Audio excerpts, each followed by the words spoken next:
And we're live. So I'm going to put the countdown while people fill into the room. And while that happens, I'm going to load up LinkedIn and YouTube, which we are simulcasting to. So hold on to your butts.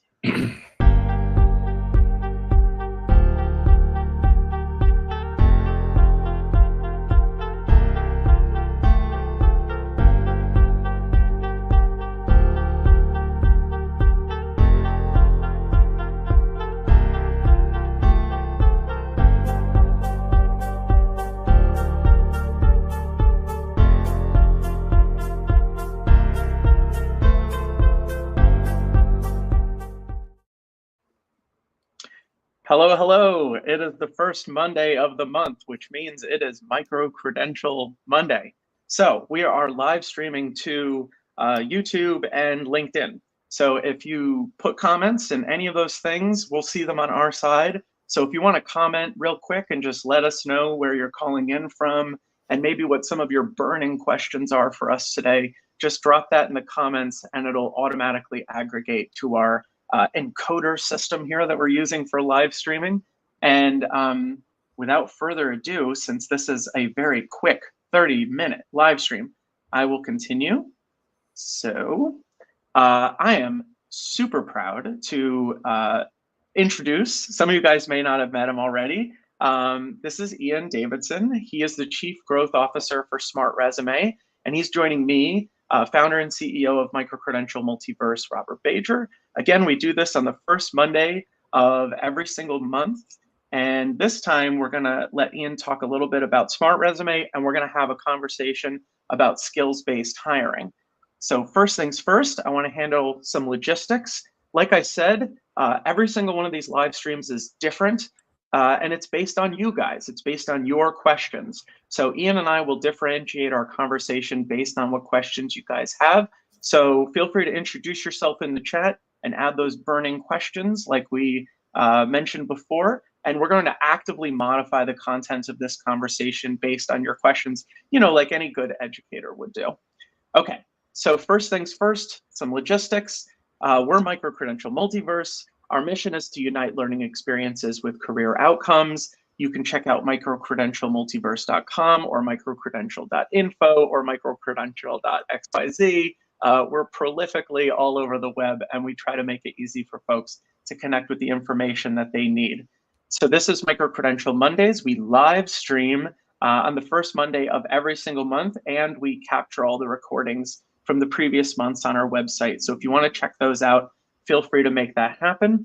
And if you want to join, there's really two places you can join from. You can either join from YouTube or you can join from LinkedIn. Both have live streaming services. And again, it's on the first Monday of every month. So if you see a live stream pop up, just hit attend. You'll get a notification when we go live. And if you can't make it, you'll get the recording sent directly to your inbox. Okay, so now I'm very excited to introduce our guest, Ian Davidson from SmartResume. And before Ian introduces himself, I just want to share a little bit about SmartResume. They have a great explainer video on their website. Whoops. Let me share that really quick. And now you get to see kind of the machinations behind the scenes, right? So first I'm going to go to two of us. If it doesn't work, Robert, I can just do it, a voiceover for it. I would really dig that. Sure. Little baritone voice. We'll skip the video. So SmartResume operates as a three-sided marketplace, right? The first side is the institution that wants to recognize the learning of an individual by issuing them a digital credential to represent the skills and competencies and qualifications that they've developed. The second side is the individual, the learner, or the credential holder who's going to take those credentials and use it to create a resume. The resume is meant to be one that is highly impactful, preserves the verifiability of credentials of all kinds, and helps answer the question, what value do I bring to an employer? And then the third side is the employer themselves, as you'll see in this video.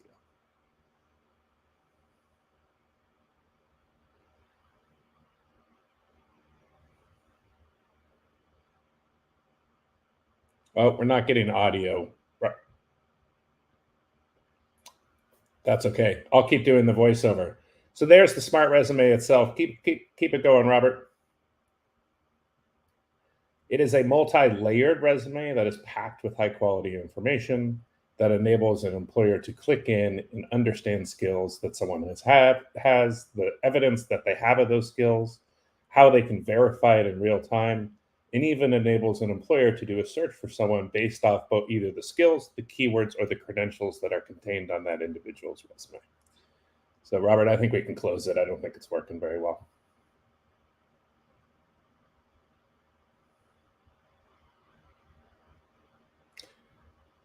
So yeah, Robert, I'll kick it over to you and then we can kick things off. Yeah, you got it. Give me 1 second while I load up our slides. So as you guys know, with like anything that's live, things break. So I'm getting around it right now by reloading our slide deck. All right, cool. Let me share this again. Just wanted to make sure all the graphics showed up. You guys have such beautiful graphics. And we don't want to sell ourselves short here. Okay, so let me fast forward a little bit. Haha. Okay, so Ian, if you want to pick this up, these are two of the big audacious goals. Yeah, so I don't know if anyone has tried this, but the next time you interview someone, say, ask the open-ended question. What are your top 5 skills that you could bring to this position that will help you thrive in this role? And watch that person squirm. Right? Everybody wants to make a move towards skills-based hiring, but it doesn't come naturally to any of us to talk about our skills, especially the skills that make us most marketable. So that's the first thing that we're doing with a resume building product that should make proving those skills easy. Then once you have that, we want to empower institutions of all different types. So we work with universities, professional associations, local and regional workforce development centers, even state governments, to help them power a skills-first talent community where people who have been equipped with this new tool are able to connect with employers. And that can be the employers that are already partnering and working with that institution. It's called Talent Community, and it is our marketplace product. It makes it easy for someone to launch a website, get people to come to it, give them tools to describe the types of jobs that they have and the elements that are on their resume, and then find each other and network with each other to fill open positions at those employers. Now, the theme of today's session that Robert and I are going to dig into is really around why is there so little data in these types of marketplaces?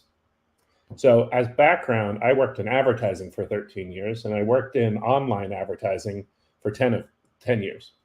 In online advertising, if I go to the New York Times, right, as that page is loading, so we're talking fractions of a second, hundreds of companies are analyzing what is the best advertisement to put in front of me in that moment.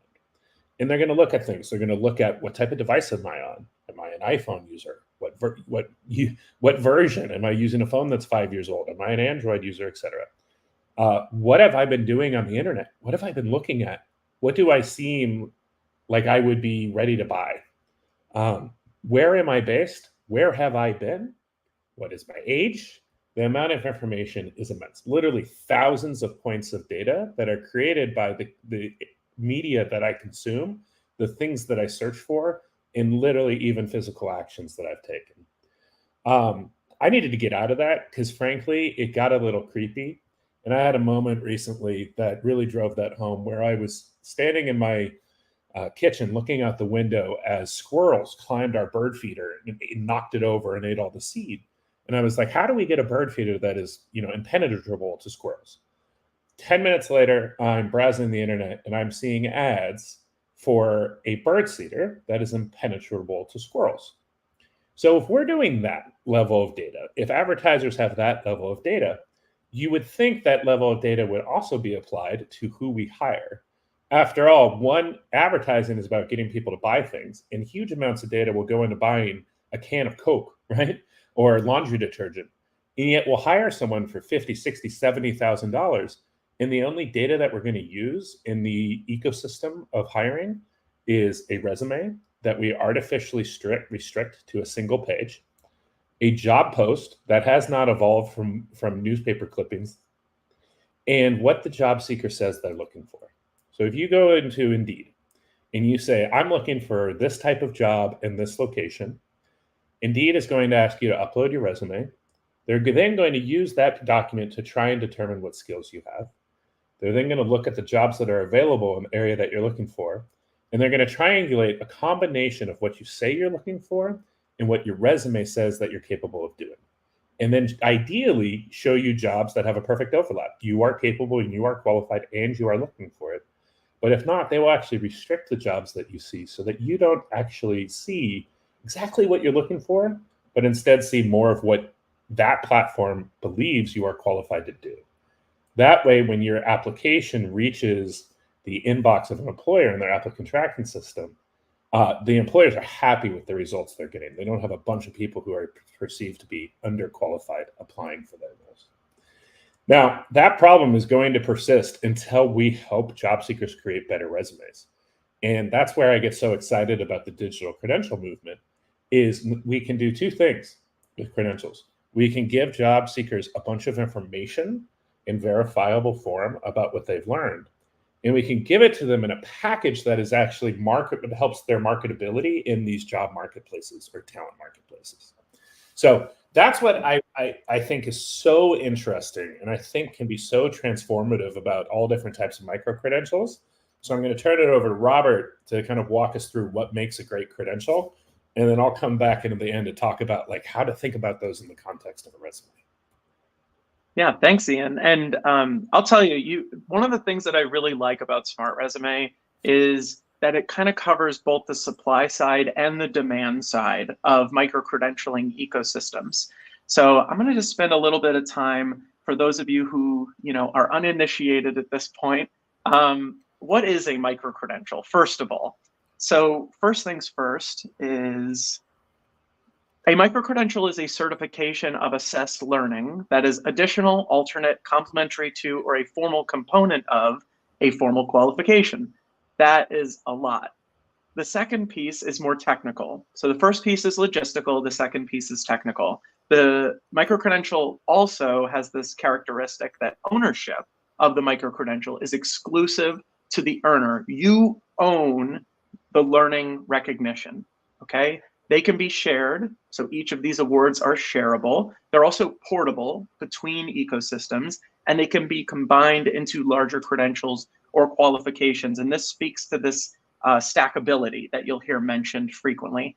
Now, you'll also notice at the bottom of all of my slides, you'll see citations. So if you'd like to go deeper on any of the information that I reference here, there's always citations at the bottom. And you may notice that this is actually kind of an aggregated definition. So the first part of the definition is from Deakin University. The second part is actually from UNESCO. So let's kind of get to the heart of those two statements. It's kind of a word salad. So there's a lot of jargon in there. So the first three characteristics of a good micro-credential are that they are short, focused, flexible, accessible, knowledge and skills are up front and center. The second piece is that they are rigorous. So micro-credentials require assessment, and it's even better if the assessment is transparent, so that, like Ian said, when the outcomes of those learning experiences are communicated to employers after the recognition is earned, they can actually take a look at those credentials and see, what did this learner have to do to earn this credential? How rigorous really is it? How much should I trust it? The third thing is that they're aligned. Micro-credentials are unique in the sense that they're almost all aligned with some industry standard, the needs of industry stakeholders, standards, alignments, you name it. And there's a lot of space in the micro-credential to make those alignments from the actual award itself. Okay, so that's the logistical stuff. Let's talk about some of the technical components without getting too technical. The first is that micro-credentials are portable, meaning that you can move them from the platform onto your computer and you can own it. It lives on your machine. Like any sensitive information that describes you as an individual, you want to have full control over that. Micro-credentials are portable. They make that possible. The second piece is that they're interoperable. So you can take your micro-credential from one sort of learning experience provider and you can move it into another place, maybe into a digital wallet, maybe into something like a SmartResume. The whole idea is that it's not locked in this kind of closed garden, this closed ecosystem. That interoperability behind micro-credentials makes it possible for them to be mobile online, like you are in the real life. The third is that they're verifiable. So micro-credentials are not only verifiable, they're independently verifiable. You don't need to get, a sealed, posted, signed transcript or something like that. They are immediately verifiable, and anyone can verify their authenticity once they're shared. Why? Why go through all of this effort?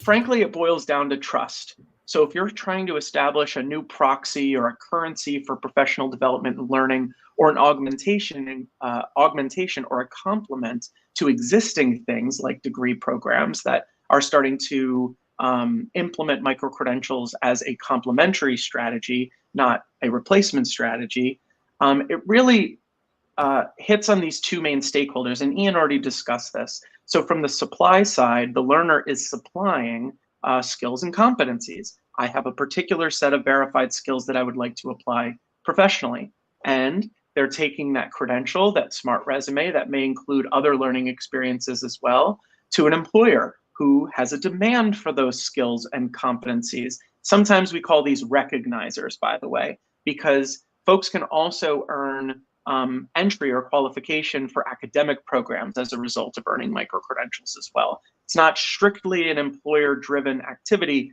but for the sake of this conversation, I'm going to use recognizer and employer interchangeably. Ultimately, they have a demand for these skills, so I need a team member with a specific set of skills to help me grow my business. So this is kind of the two-sided marketplace that most micro-credential ecosystems are based on. So I just want to take a minute, and once you get past kind of the requirements of micro-credentials, these are three of the levers that you can pull. And you'll notice that from ecosystem to ecosystem, issuing organizations are kind of playing with these variables a little bit, depending on their needs, the needs of their learner, and ultimately what those opportunities are crosswalking to on the employer side of the house. So the first is motivation. So there are these very rigorous kind of time-consuming micro-credentials that require professional demonstrations of skill and competence. It's assessed by an outside expert. They're relatively rigorous. So depending on how you're motivating your learners in your ecosystem, you can use a micro-credential like that alongside maybe a lower stakes digital badge that just incentivizes folks to get from one step to another along a learning pathway. And there's no reason why you can't think about motivation as a variable when you're plotting out those pathways. And I see micro-credential ecosystems with lots of different stepping stones along the way. Some of them are intrinsically motivational. You can do it. Like you're halfway there. Let's recognize you. Let's pause and reflect. But I also see those extrinsically motivating CEU equivalency, college credit equivalency. Those really extrinsically motivating characteristics of a micro-credential.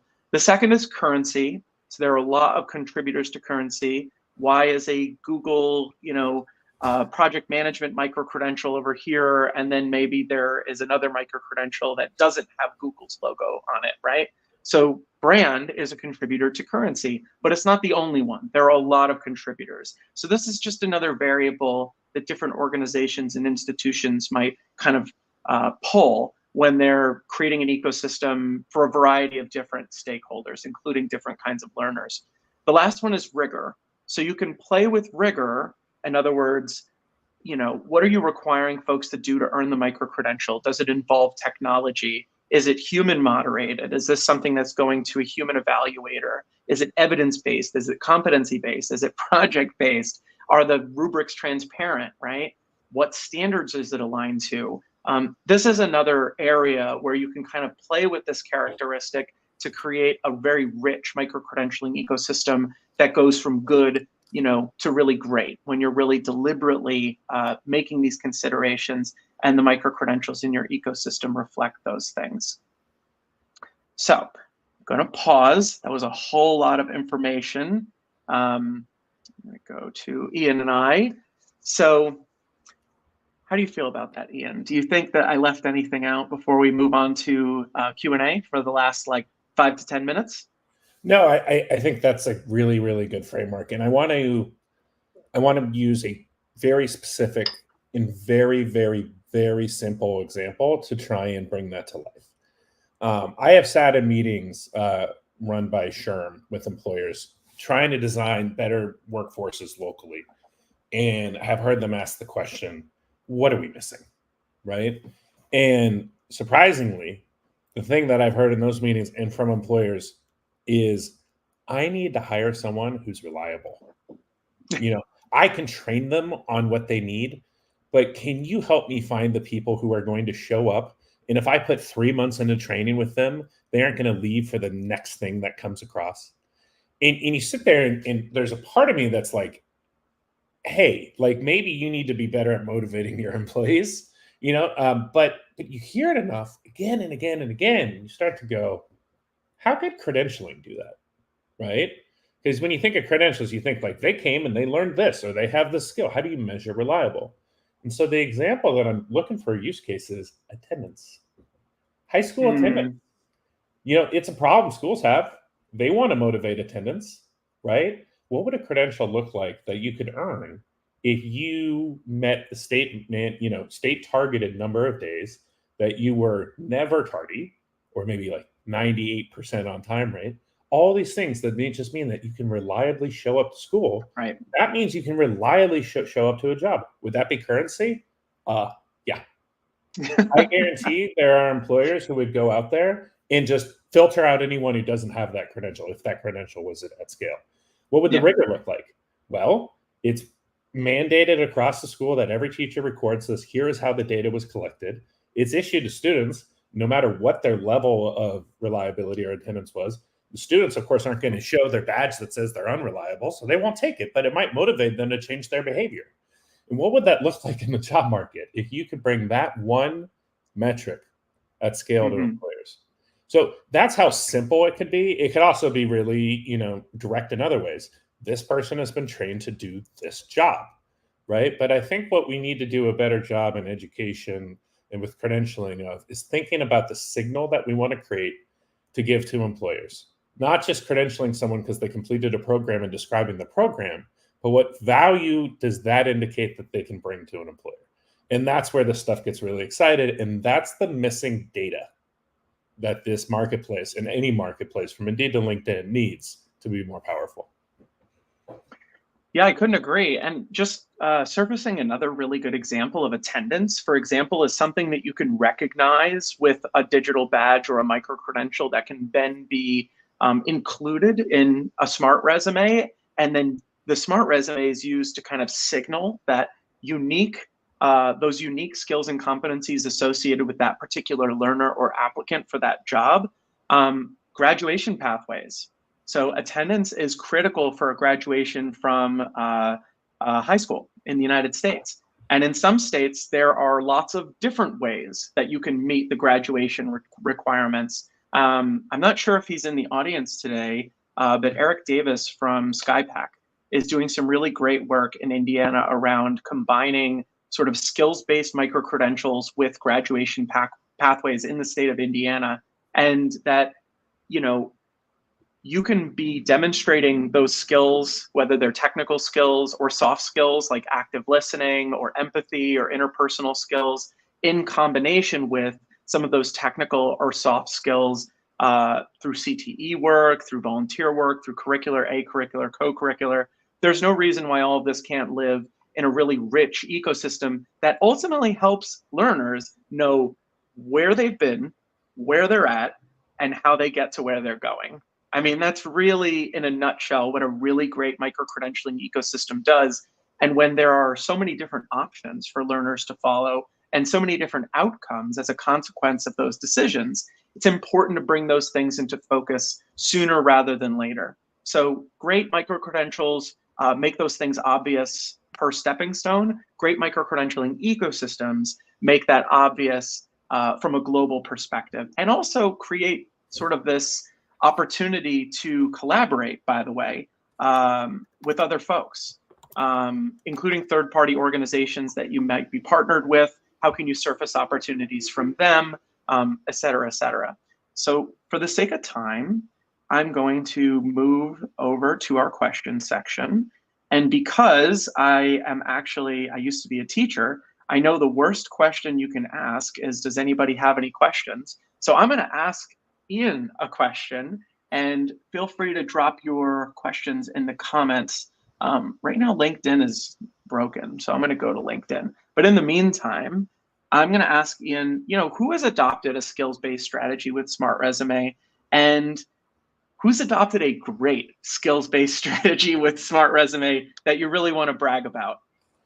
All right, so you want good and then great. So good is I think SHRM is very intentional about their certification. So SHRM is the Society of Human Resource Managers, right? And obviously the name kind of says it all. Their certification means that you're qualified to either take an HR position or a senior HR position. They have 2 certifications, which means you've been trained on everything that's really relevant to the job, that your training has been assessed, and that you have met the threshold that many states legally require you to meet for training. So it's a very, very, very good certification. It's a great certification. Let's not be kidding ourselves. I'll give you 2 grades because it is one-to-one to a very specific job, right? But one that is less one-to-one to a very specific job, but that I just love, is the Bioscience Core Skills Institute. Robert, I think you might know something about that organization. And what I love about that is that they are doing the hard work of assessing skills in person and virtually, right? So the Bioscience Core Skills Institute literally goes into the laboratory and can break down a critical job component into skills, and then break the skill down into like 25 things that you have to be able to show that you can do. And they can be very small, but they add up to knowing a skill that is critical to working in laboratories where, a lot of the innovation in healthcare is coming from. And so they have figured out a way to begin scaling the assessment of skills in a way that employers can start to rely less on things like degrees and more on a very rigorous testing methodology to assess skills. And it turns out if someone has all the skills needed for a job, why on earth would they need a degree? And so you can open up and you may earn those skills through a degree program, but there are other ways to do it. It starts to open up the talent aperture, and they've built a brand around being very trustworthy and having a lot of rigor to those credentials. So some of our 2 of my favorite partners. Oh, I love that. And just for full transparency, I'm on the board of BCSI. So if you want to learn more, go to bcsi.bio. I agree with you, Ian. I think that their approach kind of captures those 3 elements of what make micro-credentials great. They're rigorous. They have industry sign-off. So BCSI meets with some of the biggest organizations and companies in the biotech biologics space and gets their endorsement on their methodology and the credentials themselves. And they also have an incredible training model where they actually train folks within institutions to self-certify. So they're doing a great job of identifying and training subject matter experts to scale a lot of those efforts long-term, which is exactly the kind of barrier that can prevent an organization from scaling a really excellent micro-credentialing ecosystem. So let me think. So I guess maybe we can do a quick lightning round. We only have 2 minutes, but do you want to take any of those other 3 questions? How does SmartResume meet its commitment to interoperability? How does it connect learners with employers? We have about a minute, and then we're going to have to close out. You pick one. How does SmartResume connect learners with employees? I want you to brag about how great the SmartResume is. Yeah, so SmartResume can be downloaded and used in a PDF form to apply to jobs anywhere someone learns to work or anyone looks for work. But they can also opt into the SmartResume marketplace, where they can see all the employers and what type of positions they're hiring for, and where employers can then discover people based off of what they're looking for. So with typical resume keyword approach, sure, we support that. Want to search and find people who have a certain combination of skills, we support that. Want to search and find people who have a very specific credential that's verifiable, we can search and support that. So some traditional methods with just, again, better data behind it. Yeah, and if you want to learn more about SmartResume, I'm going to put a little banner at the bottom. You can visit smartresume.com, get more information there. You could also reach out to either myself for the recording or the slides or anything at all, we publish on our blog on microcredentialmultiverse.com, microcredential.info if you can't remember that crazy name. Or you can head over to smartresume.com and you can connect with Ian and his team to learn more about all the different tools that they have there. I want to thank you, Ian, for joining me today on our Micro-credential Mondays. And he's the Chief Growth Officer for SmartResume. And if you want to learn more about Micro-credential Mondays, first Monday of every month, you can always head to our website, or you can add us on LinkedIn, either as a company, or you can attend a future event that way. So I'll give you the last word, Ian. Yeah, thank you so much. I'm Ian, I-A-N, at iDatafy, idatafy.com if you'd like to reach out. And we're always looking for kind of new ways to implement both micro-credentials, resumes, and talent marketplaces. So we'd love to hear your ideas. Cool. Thank you, guys. And thank you so much for joining the stream. We'll be back on the first Monday of March after I get back from my May is after this. I'm not going back in time. So I'll see you on the first Monday in May, and I'll see you then. Thanks again for joining. Bye, everybody.